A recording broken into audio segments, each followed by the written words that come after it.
Bismillahirrahmanirrahim. Men semi'a bi fahişetin fafşâha. Kim bir yaman zanni eşitip şunu yaysa degan. Hali şurada bir taraf vakti, yayla vakti barzı. Kim yaman zanni etsi de bayman. Eşitip yaydı. Şu gorup yaydı. Başka yok. Aldın tili bulan yedin. Hali konuklarına yersin. An Ali ibn Abi Talibin ala sabadan radıyallahu anhu قال القائل الفاحشة yaman zatni aytagan adam vellezî yüşeyyi'u biha şunu yayagan adamla fil ismi sava günahta tengdir. Falan adam burayı zatni aytıp oydu falan atının hakkında neyse. Sen aytmak bulan şu seninle şu aytkan da yemişsin. Günahı tengdir. Çoğar bulan günah sağada bulan. Taza kattığına yala yapsa geçi bu günah bulan. Hatta bir Karavaş Rabina bulan aldığın vakti Nasab'ın hadisinde okuduk. Buydu okudum bir sohbatta. Ya zinatçı da koygan ulukçu atında. O reklam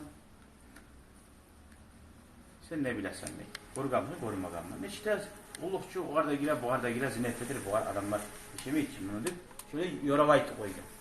O zaman o reklam. Şu eğer zinetken katın tuğulmusa degen.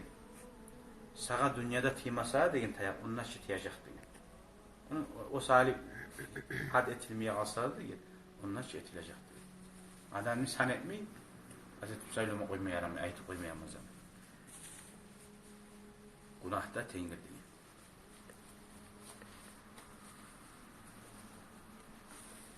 Gördün? Şunu rahat alabilir aleyhissalatü vesselam. Hani ben aldığım gün bir adamını gördüm. Statusuna salgan.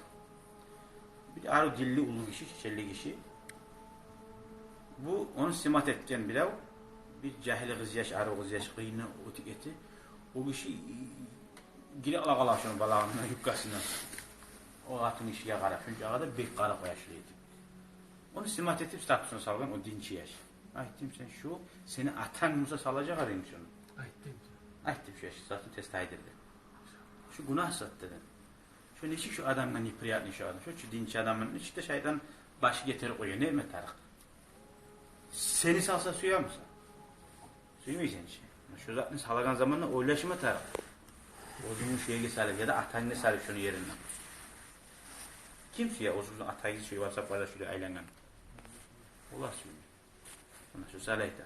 İtigen adamla, yayagan adamla. Emin çıkarmagan. Sen çıkarmasanla şu seni çıkargan adam yemişsin şunu. Ama kim bu Müslüman adamını ayıbın izzet tavu halkaraya çıkarsa değil. Allah ozunu biyağı üretir. Ozunu uyunu içindedir. Sen uyun neyi senin katunun çıkarıp ibar koyup basın video. Ya da katunun seni çıkarıp aşık gibi ibaracak başka adamın. Yalan vaktinde. Sen kişiye kazan koyundan işte düşeceksin. Allah tavuk etmeni nasip etsin ya bari bize.